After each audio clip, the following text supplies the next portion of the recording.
நாங்கள் internal right for self determination என்றதை கோருவதாக இருந்தால் எங்களுடைய எக்ஸ்டர்னல் ரைட்டாக இருந்தாலும் சரி, இன்டர்னலாக இருந்தாலும் சரி, எங்களுடைய மண் மிக முக்கியமான ஒரு விடயம். அதாவது எங்களுடைய நிலம், இந்த நிலத்தை அபகரிப்பு செய்வது அரசாங்கம். உங்களுடைய கௌரவ லால்காந்த் அமைச்சர் இருக்கின்றார், உங்களுடைய அமைச்சு தான் இந்த நிலத்தை பறிக்கிறதிலே மிக முக்கியமான ஒரு அங்கம் வகிக்கும் ஒரு அமைச்சு. கௌரவ அமைச்சர் அவர்களே, எங்களுடைய மண் தான் எங்களுடைய பிரதானமான சொத்து. எங்களுடைய வடக்கு கிழக்கிலே நாங்கள் ஒரு internal right for self determination என்றதை கோருவதாக இருந்தால் எங்களுடைய எக்ஸ்டர்னல் ரைட்டாக இருந்தாலும் சரி, இன்டர்னலாக இருந்தாலும் சரி, எங்களுடைய மண் மிக முக்கியமான ஒரு விடயம். அதாவது எங்களுடைய நிலம், இந்த நிலத்தை அபகரிப்பு செய்வது அரசாங்கம். உங்களுடைய கௌரவ லால்காந்த் அமைச்சர் இருக்கின்றார், உங்களுடைய அமைச்சு தான் இந்த நிலத்தை பறிக்கிறதிலே மிக முக்கியமான ஒரு அங்கம் வகிக்கும் ஒரு அமைச்சு. உதாரணமாக சொல்ல போனால் உங்களுடைய அமைச்சுக்கு கீழே வரும் மகாவலி அதிகார சபை.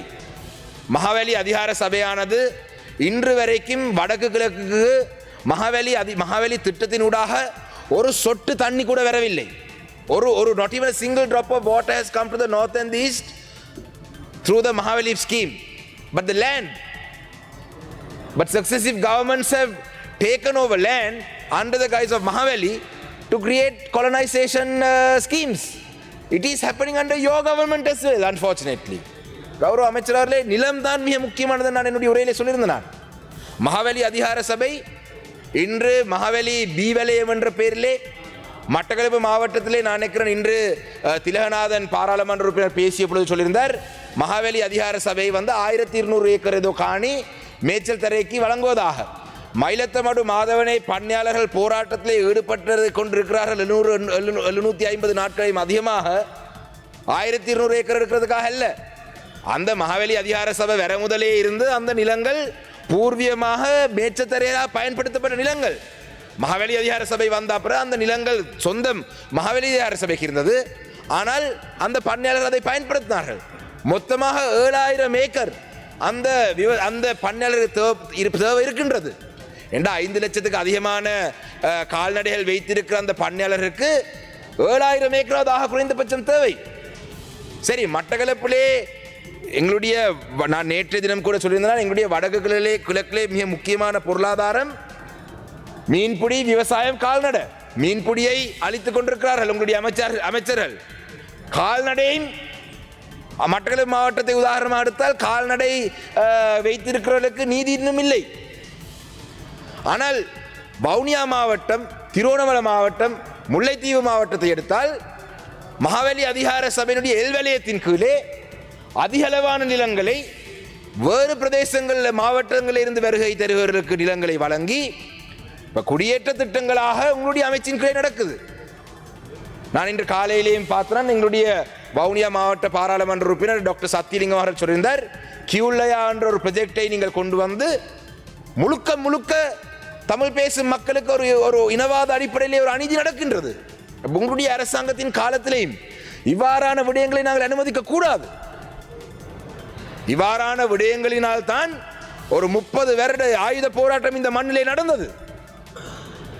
இன்று மாவீரர்களாக வடக்கு கிழக்கு பூராவும் அவங்களுக்கு மக்கள் அஞ்சலி செலுத்த வேண்டிய ஒரு சூழலுக்கு தள்ளப்பட்டதுக்கான காரணம், அவர்கள் கொல்லப்பட்டதுக்கான காரணம் எங்களுடைய நிலாவகரிப்பு. இன்றும் இதே நிலாவகரிப்பு நடந்து கொண்டிருக்கின்றது. இன்று பாருங்கள் கௌரவ அமைச்சர் அவர்களே, எங்களுடைய பிரதேசங்களிலே இன்று வெள்ள அனர்த்தம் வந்து கொண்டிருக்கின்றது.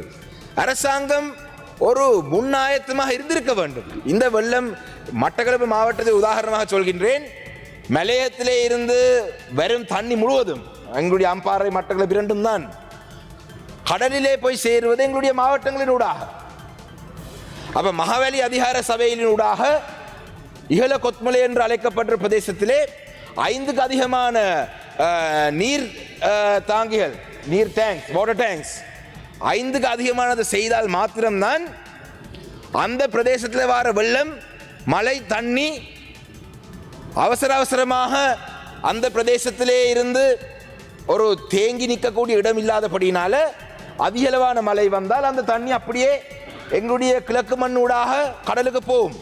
அதே நேரத்திலே ஏற்கனவே கட்டப்பட்ட குளங்களினுடைய நீர்மட்டம் அதிகரித்தாலும் கூட ஒரு திட்டமிடல் இல்லாமல் அந்த நீர்மட்டம் அதிகரிக்கும் வரைக்கும் இருந்து திடீரென திறந்து விட்டதுடன் எங்களுடைய மாவட்டங்கள் வெள்ளத்திலே பாதிப்படையும். இப்போ நான் எங்களுடைய பாராளுமன்ற விவகாரங்களான குழு கூட்டத்துக்கு போனான்.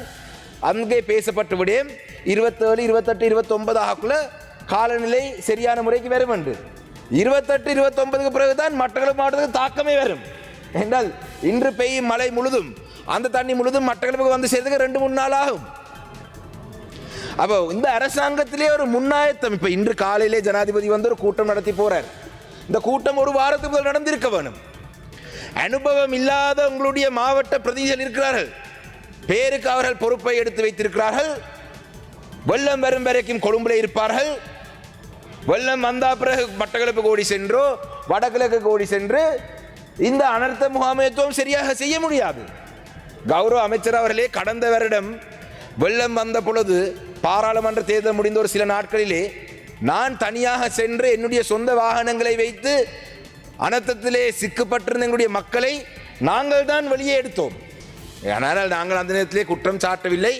என்றால் ஜனாதிபதி தேர்தலுக்கு பிறகு 1.5 மாதம், பாராளுமன்ற தேர்தல் முடிந்த ஒரு 5-6 நாட்கள், நீங்கள் அனுபவம் கொஞ்சம் வருவதற்கு காலம் எடுக்கும்.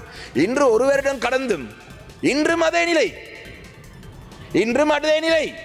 இன்று ஜனாதிபதி சொல்றார் பாராளுமன்ற உறுப்பினர்களுக்கு மாவட்ட கூட்டங்களை நடத்தி முடிவெடுக்க சொல்லி. கௌரவ அமைச்சர் அவர்களே கடந்த வருடம் வெள்ளம் வந்த பொழுது எங்களுடைய ஒரு சில மக்களுக்கு இரவு உணவு இல்லாமல் நான் நூடுல்ஸ் வாங்கி கொடுத்தேன். அந்த நூடுல்ஸ் வாங்கி கொடுக்கும் பொழுதே சொன்னார்கள் மாவட்ட அந்த நேரத்தில் எங்களுடைய மாவட்டத்துக்கு அபிவிருத்தி குழு தலைவராக இருந்தவர் திருவண்ணாமலை பாராளுமன்ற உறுப்பினர் அருண் அவர்கள். அதான் எல்லாத்தையும் வேண்டி கொடுங்க, கட்சி எங்களுடைய அரசாங்கம் வழங்கும் என்று. இன்று வரைக்கும் நூடுல்ஸ் வாங்கி கொடுத்த காசே தரவில்லை. ஆனால் இருந்தாலும் எங்களுடைய மக்களுக்கு நாங்கள் இந்த வருஷம் நூடுல்ஸ் வாங்கி கொடுப்போம். நாங்கள் முடிந்தால் வெள்ளத்திலே பாதிக்கப்பட்டிருக்கிறவர்களுக்கு நாங்கள் எங்களால் செய்யக்கூடிய சகலத்தையும் செய்வோம். அரசாங்கம் செய்யாதென்று எங்களுக்கு தெரியும். ஆனால் இதை உதாரணமாக சொல்றேன் என்றால் நீங்கள் தயார் நிலையிலே இல்லை. இதே போலதான் மட்டக்களப்பு மாவட்டத்தில் இப்ப விவசாயிகள் இந்த விவசாய அமைச்சின் கீழே தேங்க்யூ மட்டக்களப்பு மாவட்டத்தில் இருக்கிற விவசாயிகள் மிக முக்கியமாக இந்த வெள்ளத்துக்கு பிறகு பாதிப்படைய போறார்கள். இப்பொழுது இந்த வெள்ளம் வந்தால், கடுமையான வெள்ளம் வந்தால் நிச்சயமாக வெள்ளத்தால் பாதிப்பு வரும். ஆனால் மட்டக்களப்பு மாவட்டத்திலே கடந்த காலத்திலே இருந்த அதே முறைமையை பின்பற்றுவீர்களாக இருந்தால் மட்டக்களப்பு மாவட்டத்துடைய விவசாயிகளுக்கு பாரிய ஒரு நட்டம் வரும். ஏனென்றால் வளமையாக என்ன செய்கிறது, வளமையாக வெள்ளம் வந்தால் காப்புறுதியை சேர்ந்தவர்கள் மட்டக்களப்புக்கு வருகை தருவார்கள். வசதியான ஒரு பிரதேசத்தை பார்ப்பார்கள். பார்த்துட்டு சொல்லுவார்கள், ஓகே இந்த அளவு மட்டும்தான் பாதிப்படைந்திருக்கு. மட்டக்களப்பு மாவட்டத்திலே பாதிப்படைந்த வயல் நிலங்களுக்கு 25% பாதிப்படைந்தால் 8000, அதுக்கு அடுத்த கட்ட அப்படி ஏதோ ஒரு தொகை ஒன்று சொல்லுவீங்கள். ஆனால் சில பிரதேசங்களிலே காப்புறுதி செய்கிறவர்கள் உள்ளே போய் பார்க்கவே மாட்டார்கள். எவ்வளோ ஒரு நிலங்கள் பாதிப்படைந்திருக்கு, ஒரு பிளாங்கெட் பாலிசி ஒன்று எடுப்பார்கள். இதிலே விவசாயிகள் கடும் பாதிப்படைவார்கள். அந்த வகையிலே இந்த முறை வெள்ளம் வந்திருக்கின்றது. நீங்கள் வெள்ளத்துக்கு தான் தயார் நிலையிலே இல்லை. அனர்த்தம் நடந்திருக்கு, அனர்த்தத்துக்கு தயார் நிலையிலே இல்லை. ஆனால் குறைந்தபட்சம் இந்த வெள்ளத்தால் பாதிக்கப்பட்ட விவசாயிகளுக்கு நஷ்டீடு வழங்குறதுக்காக